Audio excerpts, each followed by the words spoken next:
What's up, Tubberers? Welcome back to another video. Welcome back to the channel of car enthusiasts, guys. Before we get started, don't forget to like this video if you enjoyed it, subscribe to the channel, and press the bell notification icon, guys, so you don't miss any of my future uploads. And share this video with your fellow car enthusiasts. You know, in India, the auto industry is always changing. Sometimes it's a new safety regulation, which is a good thing.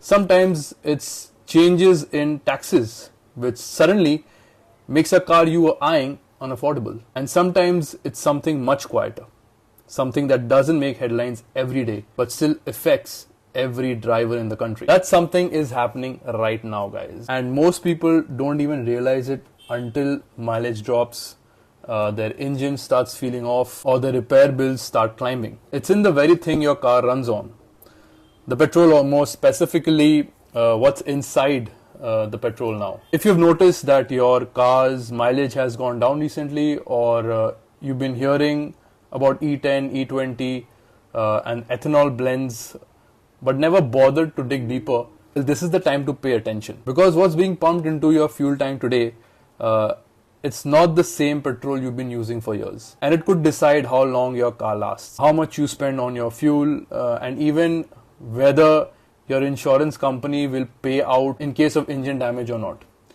So there are a lot of concerns. Even warranties nowadays are concerned if you're filling up the wrong fuel in your car.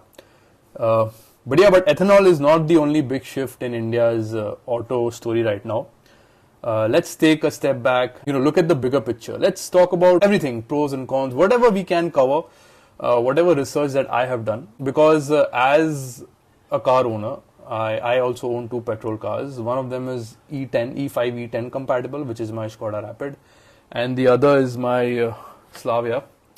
I've read the owner's manual as well, so that I can give you a better idea. It says you can go up to E20, so it is E20 compatible. I'll show you the page as well where it's written. So it's very important that you read your manual. But let's keep moving forward. We'll get to that in a bit. When we talk about the future of mobility, everyone talks about EVs. But here's the uncomfortable truth. India is still very dependent on China when it comes to EVs. Most of the lithium ion cells are rare earth magnets. Nearly 70 to 80% is imported from China. That's risky because China can't really be trusted. We've already seen how their export curbs affect our car makers. Until India sets up its own battery and magnet plants or ties up with reliable partners like Japan and South Korea, this gap will remain, and it means our EV dream is not fully in our control. Now let's come back to petrol cars, because while EVs are the future, ethanol is something that's already here and already in our fuel tank. India has been blending ethanol with petrol for years, but until recently it was around 5 to 10%, and now the government has accelerated plans. We have E20 petrol available in all our petrol stations. By 2026, 2027, we might soon be filling up with E27. Let's understand why this is happening first. We'll also understand the cons of this process as well. Why this push? Now, reducing crude oil imports. India spends billions importing crude oil. So replacing part of it with locally produced ethanol saves foreign exchange. That is a good move in my opinion. There's nothing wrong with that. Second is, of course, supporting our farmers, where ethanol is mostly made from sugarcane and grain crops. So this creates extra demand for their produce. And third is lower emissions. Ethanol burns cleaner, reducing certain types of pollution. Though that's a bit of a mixed bag in real world use. Okay. From a policy standpoint, this makes sense. Cleaner energy, local production, less dependence on oil imports. Sounds perfect, right? Let's understand the reality of car owners, where they are experiencing mileage drops, performance issues, and reality is a bit more complicated. Ethanol contains less energy per liter than petrol, of course, which means liter for liter, your car will produce less power and give less mileage. People who have been filling up with the E20 rollout, they are reporting mileage drops. I'll share some screenshots on the screen, and you will be able to see that users on X are reporting issues with ethanol blended petrol with their car, of course. slightly sluggish acceleration in some cars, rougher idling or knocking in older engines, faster wear and tear of rubber, plastic and certain metal fuel system parts. 10 to 15% drop in mileage. So for example, if you're getting 15 kilometers per liter, you might now see 13 or less. So that is a concern. And if your car is a E10 car and you're filling up with E20, and the kicker part is that there is no proper labeling at petrol pumps in India. So in countries like Brazil, every pump has a sticker clearly telling you the ethanol content, E0, E10, E20, etc. In India, you get whatever is in the underground tank, and the attendant may not even know what blend it is. This is a concern, especially people who have older cars, 10 years or more, 5 years or more. So I got my Rapid in 2019. At that time, my Rapid is written in the fuel lid E5, E10. So it was not much of a concern. But now it is, because my Rapid was manufactured in the year 2019. I bought it in 2019. It's been 6 years now. Because my car can still handle, E10, so E20 may not be a big damage to it. It may be causing some damage, but not a lot, I believe. If you own an older car, say a 2010 Swift or a 2012 i20, and it's not E20 compliant, the rubber seals and hoses can harden and crack. Fuel pumps may fail prematurely. Metal fuel lines can rust from the inside. In extreme cases, the engine internals can suffer damage over time. Here's where things get risky. Ethanol is hygroscopic. So basically it means it absorbs moisture, water from the air. This can corrode your fuel lines, injectors and tanks. So this can lead to corrosion, especially in cars that aren't designed for high ethanol blends. So what can be done? We are getting E20 fuel now. When E30 rolls out, we won't even know that it has rolled out, and we might be filling up with E30. Brands like Maruti Suzuki have introduced an E20 compatibility kit for some older models. So this allows you to modify your existing car to safely run on E20 petrol without risking major damage. I believe the cost is also very minimal, around 5,000 to 6,000 rupees, which is fine in my opinion if you have an older vehicle. And of course compatibility is also a factor where, in which models will you be able to use those retrofit kits. Only Maruti can tell us that, but at least they are providing a solution. I think other brands should follow suit as well. So this is a smart move. Instead of forcing people to buy a new car, they are giving them a way to adapt, at least for a few more years. Another brand I want to talk about is Honda. Honda has actually been ahead of the curve. Their petrol cars have been E20 compliant since 2009, and they've even offered a 10-year warranty on them. That means if you own a Honda City or a Jazz from the last decade and a half, you're already covered for India's ethanol transition. So that is, I believe, a good thing, because most of the new cars are ethanol 20 compatible after 2023. Okay, so that is one thing you need to keep in mind. And 2023 में E20 आया, and 2027 में आप E30 डाल दोगे. I mean, see, even the brands won't be able to keep up.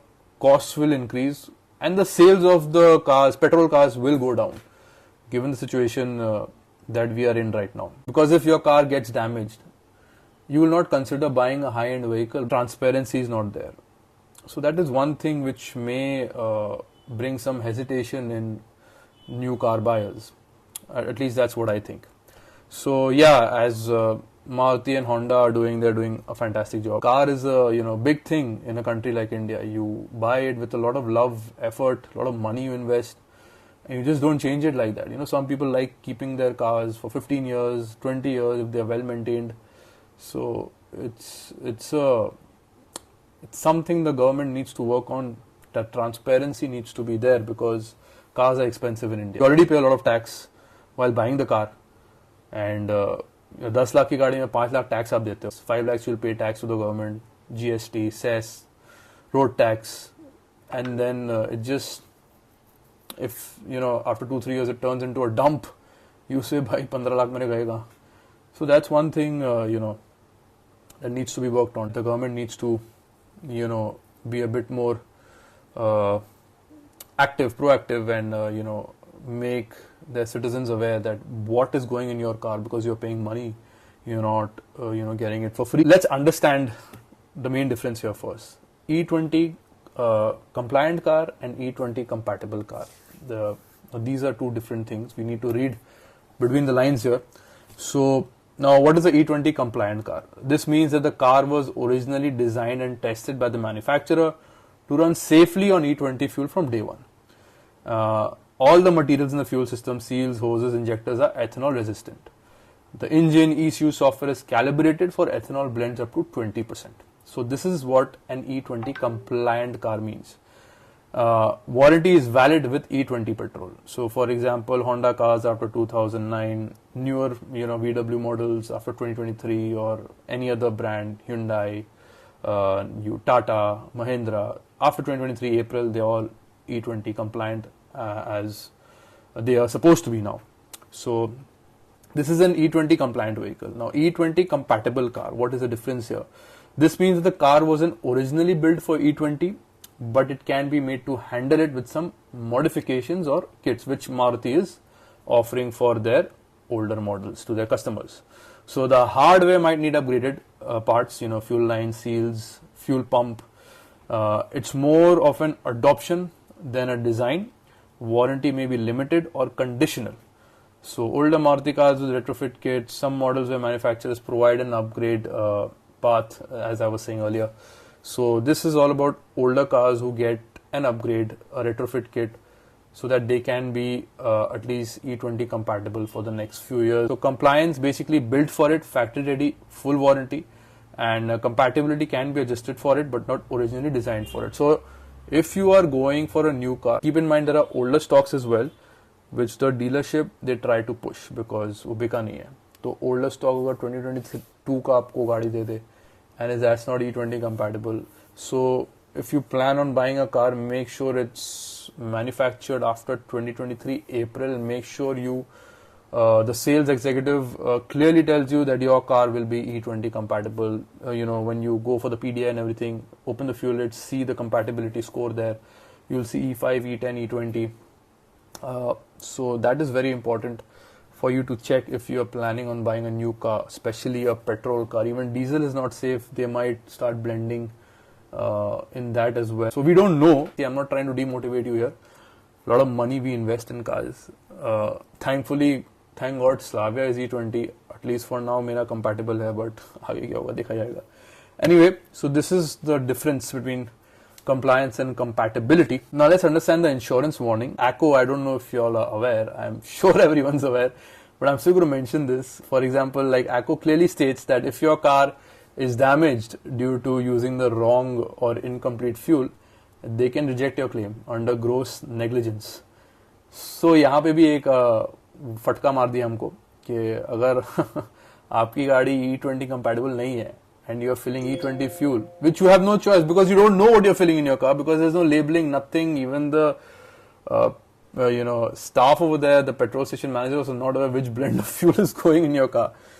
It's not even your fault, and the insurance companies have a way out. They're like, we are sorry if something goes wrong with your engine, it's your fault. We will not take liability for it. So they are saving themselves from this. You can't do anything about it.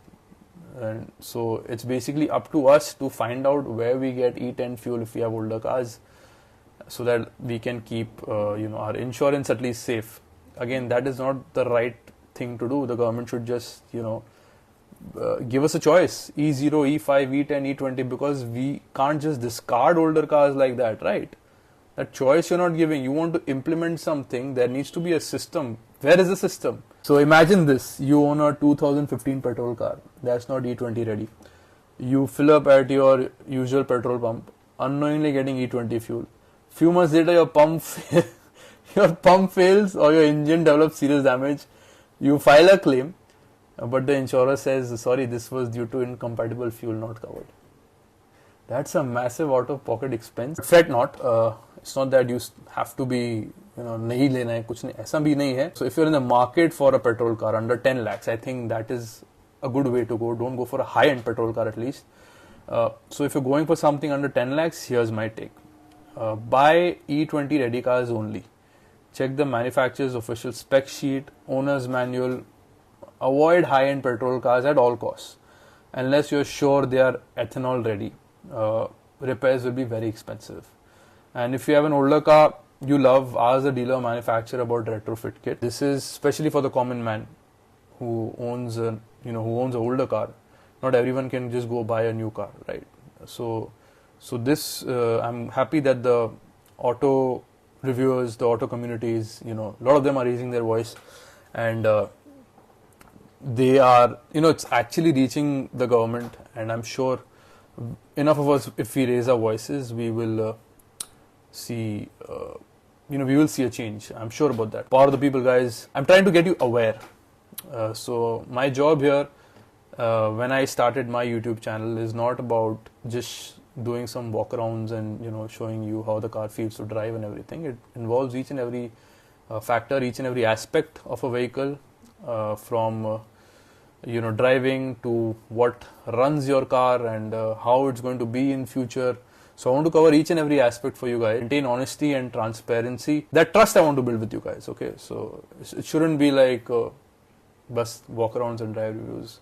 No, we should talk about everything. If we're talking about cars here, we should talk about each and everything. Every aspect should be discussed, guys. At least that's my opinion. And if there are certain policies which are not correct when it comes to automobiles, that also should be discussed. While using E20 fuel, consider the following tips. So number one is verify compatibility. Newer vehicles, most cars manufactured post 2023 are E20 compliant.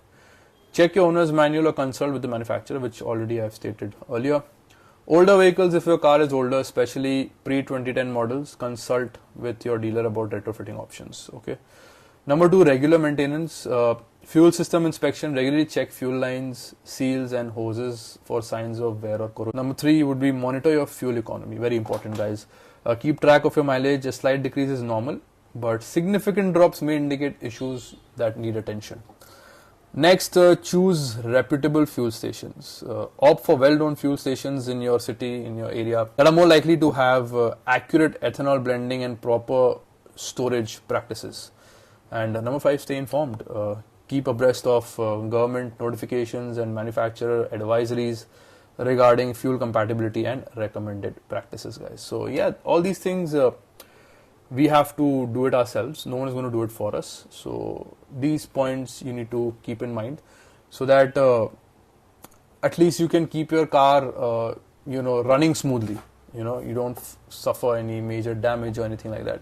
So see, if we of course we are raising our voice, but if we do our part also to keep our cars running smoothly, I think that is also very important. Okay, we just can't also tell the government आप E20 पूरा बंद कर दो. नहीं, E20 बंद नहीं हो रहा, कोई बात नहीं है. आप लेबल दो हमको choice दो. We need that choice, so that, because anyway newer cars will be built for more ethanol compatibility, which is what's going to happen in the future anyway. And but at least give us that choice, that for our particular specific cars, we have that choice whether we want ethanol in our fuel or not. And anyway, the cost is not going down. The fuel cost is in fact rising. So I don't see what has been the use of ethanol so far.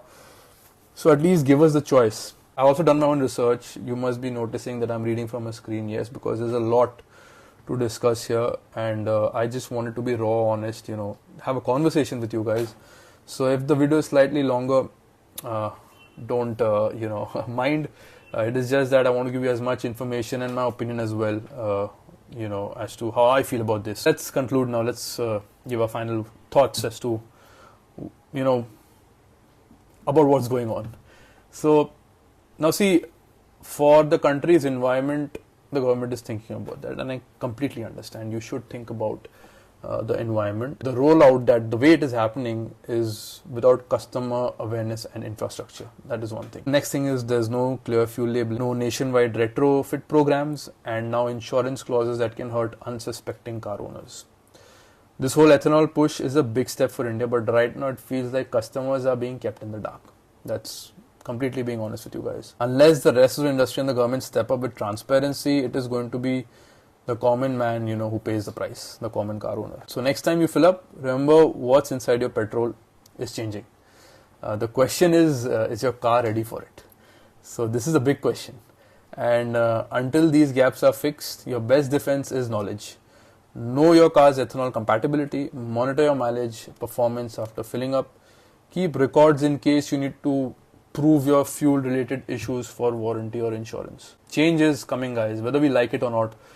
The question is, will you be ready for it, or will it hit you by surprise at the workshop? These are my closing thoughts, guys, and I would advise you not to panic. But yes, we do need transparency. We do need clarity as to what is going on with the ethanol blend. We all love our cars here. And we are all car enthusiasts. We don't want our cars to get hurt. So I thought I'll do my part and, talk about this, make you all aware as much as I can at least. Because there are a lot of people who are already talking about it, a lot of people who are more experienced than me, a lot of people who have much more information and knowledge than me. But I thought I'll do my part as well, so that even, boond boond se sagar banta hai. So the more we talk about this, the more we raise awareness, the more it's going to reach the right people. I'm 100% confident that the government will be more transparent as they realize that people are concerned, and they will look into that concern. So I'm sure the government will work on it. We would happily welcome that move. Together we will, progress, take our country forward. That's what democracy is all about. So yeah, this was my 2 cents, guys, with this all ethanol drama. What are your thoughts? Let me know in the comments. I'm not going to extend the video unnecessarily. We've spoken about almost every aspect. If you feel I missed out on something, that's why we have the comment section, guys. You can share your thoughts. Please do share this video as much as you can. Like this video if you enjoyed it, found it informative. If you have any suggestions for me, I'm open to your feedback, guys. So do let me know in the comment section, and subscribe, guys, so that you don't miss any of my future uploads. I really appreciate your support. Thank you so much. We're so close to 4,000 subscribers, and I'm so happy that our family has grown so much. 3 years ago I started my journey. Your love and support has been immense. Let's keep growing as a community. That's all I can say. Let's keep learning from each other. Make Turbo Rev the greatest car community in the world, guys. So yeah, thank you so much once again for joining me in this video. I'll see you on the next one. Take care, stay safe, drive safe. Bye bye.